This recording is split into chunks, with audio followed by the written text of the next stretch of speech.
आप लोग जानते हैं कि शशि यादव जो है एक बार फिर से 12 अगस्त को पटना के गर्दनी बाग में महाजुटान का उन्होंने ऐलान कर दिया है और तमाम वीडियोस के माध्यम से, ऑडियो रिकॉर्ड्स के माध्यम से आशा वर्करों को वो लगातार ये सूचना जो है दे रही हैं कि आशा कार्यकर्ताएं जो है आए और उनके आंदोलन को सफल बनाएं। लेकिन शशि यादव एक बहुत बड़ी गलती करने जा रही है जिसका खामियाजा शायद तमाम आशा वर्करों को भुगतना होगा। जी हाँ, एक बहुत बड़ी गलती शशि यादव करने जा रही है और वो गलती है कि पिछले सालों यानी 2023 अगस्त में जो तेजस्वी यादव के द्वारा जो मांग पत्र तैयार हुआ था, तेजस्वी यादव ने जो आश्वासन दिया था, जो लिखित समझौता हुआ था, उसको लेकर के जो है शशि यादव उसको मेन मुद्दा बना करके इस आंदोलन को लड़ने के लिए वो जा रही है। अब आप कहेंगे ये तो अच्छी बात है, लेकिन आपको बता दें कि अगर तेजस्वी यादव के दिए हुए आश्वासन को लेकर अगर शशि यादव आंदोलन करने के लिए जाएंगी तो क्या नीतीश कुमार जी जो है इस मांग को पूरा करेंगे? ये सवाल उठता है। ये सवाल बहुत जरूरी है हमारे लिए, क्योंकि तेजस्वी यादव का आश्वासन है और जो है उन्हीं मांगों को लेकर के, उन्हीं मुद्दों को लेकर के शशि यादव जो है फिर से आंदोलन में उतरेंगी। मान के चले बहुत भीड़ हो गई, नीतीश कुमार जी जो है बात सुनेंगे भी, तो क्या ये जो मांग है ये मांगे स्वीकार की जाएगी? बिल्कुल नहीं सुनी जाएगी, क्योंकि ये मांगे अगर स्वीकार की जाएगी तो इसका क्रेडिट जाएगा तेजस्वी यादव को, जो कि नीतीश कुमार कभी नहीं चाहेगा। जब उनको ही ऐलान करना है, उनका ही सरकार है, तो वो तेजस्वी के दिए हुए घोषणा को क्यों वो जो है लागू करेंगे? अगर वो उनकी घोषणा को लागू करेंगे तो नीतीश कुमार जी तो यहाँ फिर सीधे घाटे में चले जाएंगे। तो नीतीश कुमार जी जब घाटे में चले जाएंगे तो नीतीश कुमार तो ये ऐलान करेंगे नहीं, ये तो घोषणा करेंगे नहीं, ये चीजें लागू करेंगे नहीं। इसलिए तो उन्होंने चुपके से ट्विटर हैंडल में 8 बजे सुबह उठ करके जो है वो ऐलान कर देते हैं कि आशा वर्करों का प्रोत्साहन राशि हम 3000 कर देते हैं। अगर उनको तेजस्वी का जो है प्रस्ताव लागू करना था तो ऐसे गुप्त रूप से थोड़े वो जो है बिना वीडियो कॉन्फ्रेंस के जरिए इतनी बड़ी जो है खबर पूरे सोशल मीडिया में फैला देते, अचानक से जो है सोशल मीडिया में आकर ये बड़ा पोस्ट कर देते। वो नहीं, नीतीश कुमार जी कभी भी तेजस्वी ने जो आश्वासन दिया है, तेजस्वी यादव ने, वो कभी पूरा वो नहीं करेंगे। तो इसीलिए शशि यादव यहाँ कहीं ना कहीं बहुत बड़ी गलती करने जा रही है, क्योंकि ये बेबुनियाद हो जाएगा। इसको नीतीश कुमार जी सिरे से नकार देंगे, क्योंकि जनता को जो है जनता को खुश करना है उनको अपने लिए, ना कि दूसरे के लिए, क्योंकि वोट उनको भी चाहिए और वोट तेजस्वी यादव को भी चाहिए। तो नीतीश कुमार जी अपने वोट के लिए सोचेंगे, तेजस्वी यादव के वोट के लिए नहीं।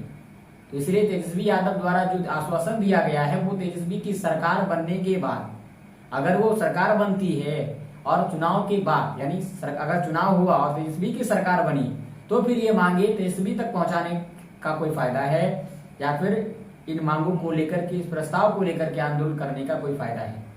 लेकिन अगर सरकार नीतीश की होगी, और नीतीश की है, अभी फिलहाल अभी नीतीश की है, तो नीतीश की अगर है तो अभी जो है उसके लिए तेजस्वी यादव के दिए गए आश्वासन को लेकर लड़ाई लड़ना बिल्कुल गलत है, क्योंकि ये कभी पूरा नहीं होगा। अगर नीतीश कुमार मान भी जाते हैं, नीतीश कुमार अगर किसी भी तरह से सुन भी लेते हैं ये बात, तो वो तेजस्वी यादव के फैसले से बिल्कुल अलग फैसला करेंगे।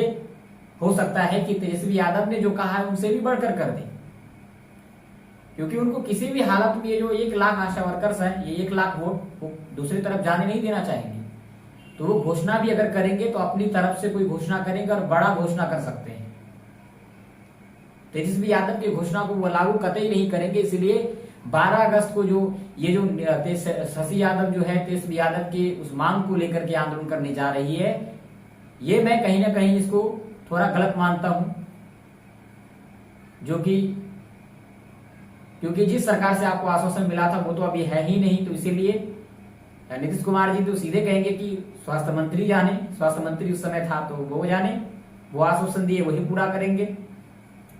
शायद ऐसा नहीं भी बोले, लेकिन उम्मीद ये है कि तेजस्वी यादव की मांगों को वो कभी स्वीकार नहीं करेंगे, उसको लागू नहीं करेंगे। जैसे लागू करेंगे क्रेडिट शशि यादव जो है तेजस्वी यादव को जाएगा, तमाम आशा वर्कर्स जो है तेजस्वी यादव की तरफ हो जाएंगी। इसलिए नीतीश कुमार ये कभी फैसला नहीं देंगे। यहाँ पर राजनीतिक जो है चीजें समझने की जरूरत है, राजनीतिक खेल समझने की जरूरत है तमाम आशा वर्करों को। तो यहाँ पे नए सिरे से जो है मांगे उठानी चाहिए थी, नए सिरे से मानदेय कर्मी का दर्जा, जैसे कि मानदेय जो है अभी वही देखिए तेजस्वी यादव की बात कर रहे हैं तो 2500 रुपये की मांग फिर से चलाई जाएगी।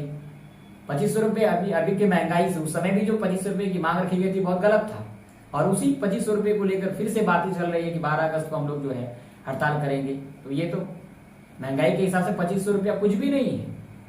2500 रुपया से क्या होता है, किसका परिवार चलने वाला है, क्या किसी का घर चलता है? नहीं चलता है। लेकिन 2500 रुपया को लेकर के ही ये जो है और भी कई मांगों को लेकर के जो है इसका आंदोलन को मेन मुद्दा बनाने वाले हैं।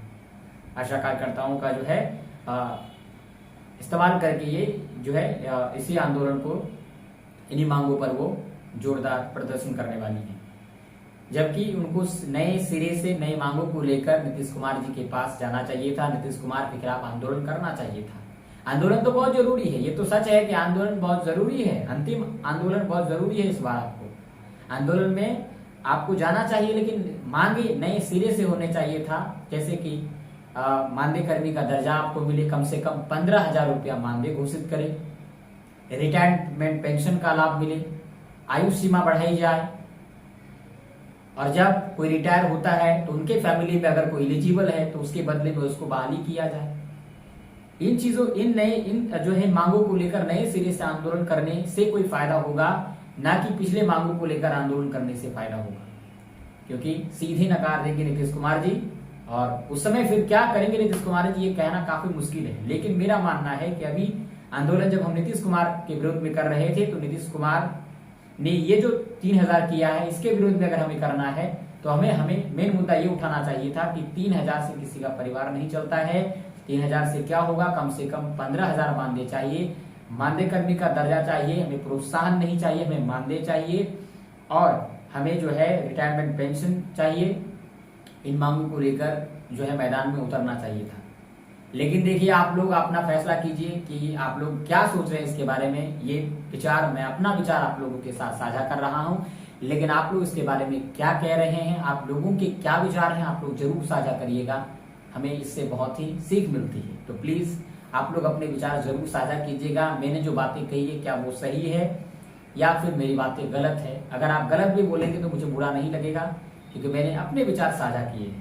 तो आप वीडियो को अंत तक देखने के लिए आप सभी का बहुत बहुत धन्यवाद।